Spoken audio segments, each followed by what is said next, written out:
All right, Saagar, what's on your radar? Well, as early viewers of this show know, one of the missions that we've had from the very beginning is to track and bring you important updates in the story of now deceased pedophile Jeffrey Epstein. And the conversation around the case has exploded once again in recent days after the release of a new Netflix documentary called Filthy Rich, which details in horrifying detail the accounts of his survivors of predilections and the many, many people who were complicit in his actions. The entire thing is worth watching, to hear in the words of his victims exactly how he created essentially a sexual pyramid scheme and human trafficking ring, all underneath the nose of some of the most powerful people in the United States, and in some cases with their complicity. Of course, as we know now, he was also let off essentially scot-free by the federal government and by the local police. The documentary brings to light some new and stunning information during an interview with Steve Scully, who served as a former IT contractor at Epstein's private residence in the Virgin Islands, where, as we covered at the time, Virgin Island prosecutors believe he victimized girls as young as 11, according to the testimony of those who saw victims depart Epstein's plane. Now, Scully told the documentarians, quote, "I was on the island probably 100 times. I was ultimately in every single building," and then noted at some point during his employment from 1999 to 2005, quote, "I saw Bill Clinton sitting with Jeffrey on the living room porch area, which was Jeffrey's favorite spot," adding, "I saw no other guests there at the time at all. I just thought, hey, wow, Jeffrey's sitting with Bill Clinton."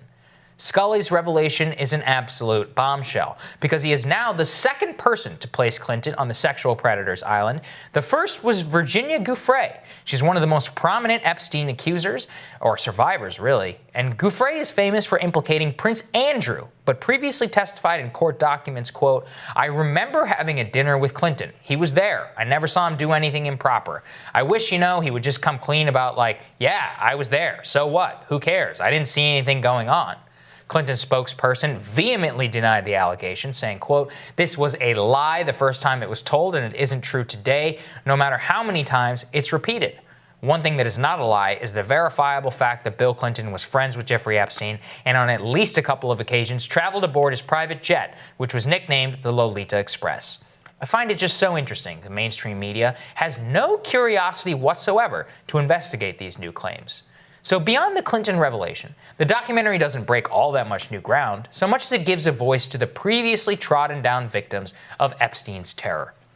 It should remind us all, though, that Epstein's alleged co-conspirator, Ghislaine Maxwell, continues to gallivant around the world, jet-setting from powerful person's residence to powerful person's residence, without ever once, as far as we know, publicly ever being stopped by U.S. authorities. And she is most certainly not in U.S. custody, where any reasonable person can say that she absolutely should be for her participation in these crimes.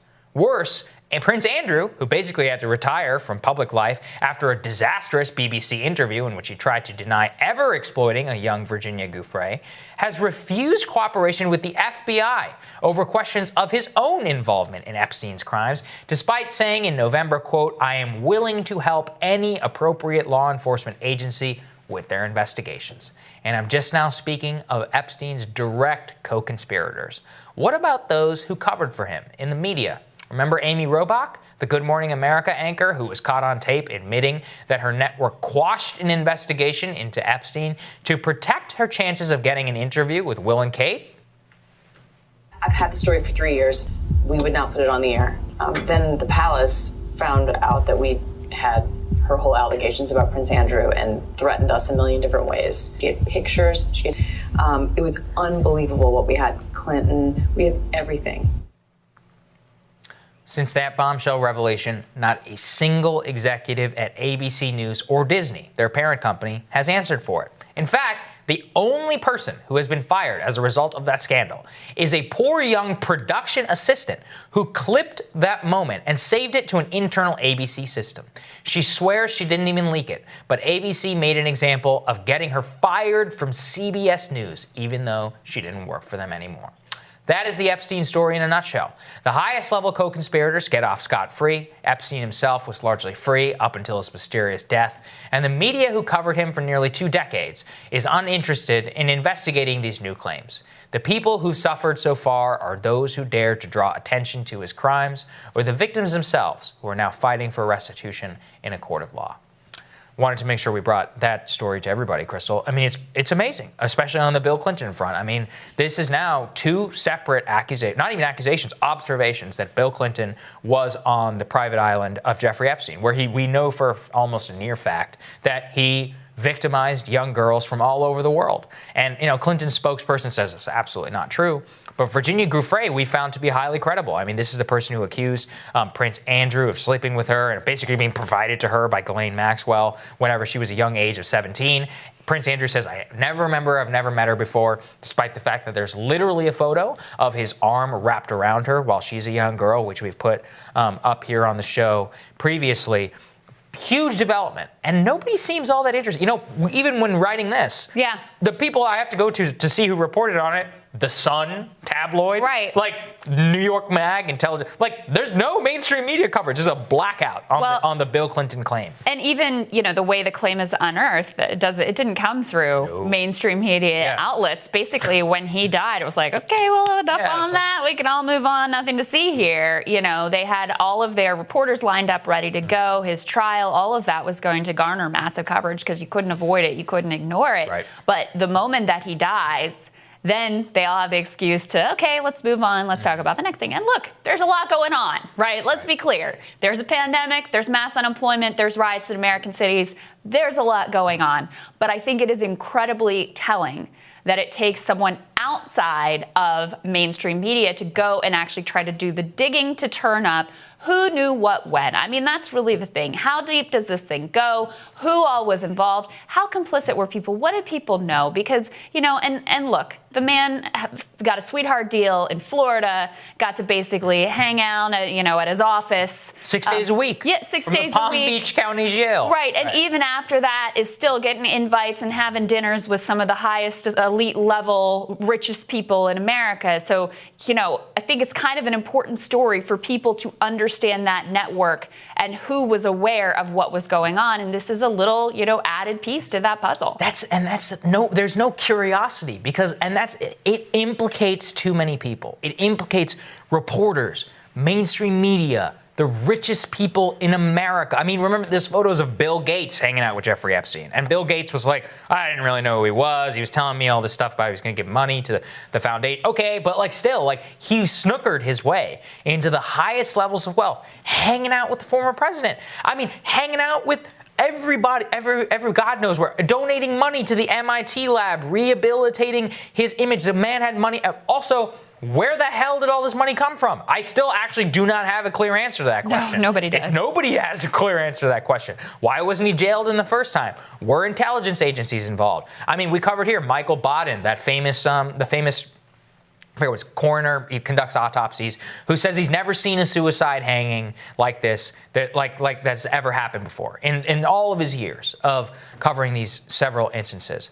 We have the involvement of a former president. I mean, in any other way, this should be a massive story that this man is coming forward and say, hey, I saw him there. Bill Clinton should have to prove that it never happened. And what does this individual have, to gain from nothing? He's an IT contractor, right? And being interviewed on this, and he's basically trying to make amends. He's like, yeah, I saw some really weird stuff going on there. The Virgin Islands report, which we covered here, an 11-year-old walking off the plane. I mean, who are the people who are providing this? You think the pilots didn't know? Shouldn't somebody be, making sure that they were complicit in a human trafficking ring and making sure they're brought to justice? And the worst of all is Ghislaine Maxwell, who is scot-free. I mean, is there anything more chilling than that Page 6 headline about how her powerful friends are protecting her? That's crazy. Around the globe. Literally. I mean, she's literally talking about housing in rich people's houses all over the world, jet setting here and here. I think the last time she was allegedly seen was in California at an In-N-Out. So apparently, she's on U.S. soil. I mean, love In-N-Out, but she was seen on U.S. soil. I mean, why is she not stopped at a port of entry? Why is she not in FBI custody? Exactly. And Prince Andrew, as we said, we know that whenever Virginia came forward, that he emailed Ghislaine that they were in contact, being like, hey, I have some questions for you. Now, he's just retired because the palace shoved him into a hole and was like, don't come back out for the next 10 years after he disgraced himself in that interview. I mean, just the whole thing. It's a story that I can never drop. And it's because too many people have too much to lose for so much of it coming out. And from the very beginning, it revealed how it just goes all the way up to the highest levels of the Department of Justice, to the criminal system. Right. I mean, even in New York City when he was living in his crazy, disgusting pedophile house. Exactly. I mean, it's a story about power. It's a story about complicity. It's a story about money. It's a story about our criminal justice system, all of that. And for some reason, most of the outlets in this country don't have much interest in talking about it. We'll continue to try. Next on Rising, can a former Marine turned asparagus farmer with progressive ideals and some strong endorsements unseat Senator Mitch McConnell? We're going to hear from Mike Breuer when Rising returns.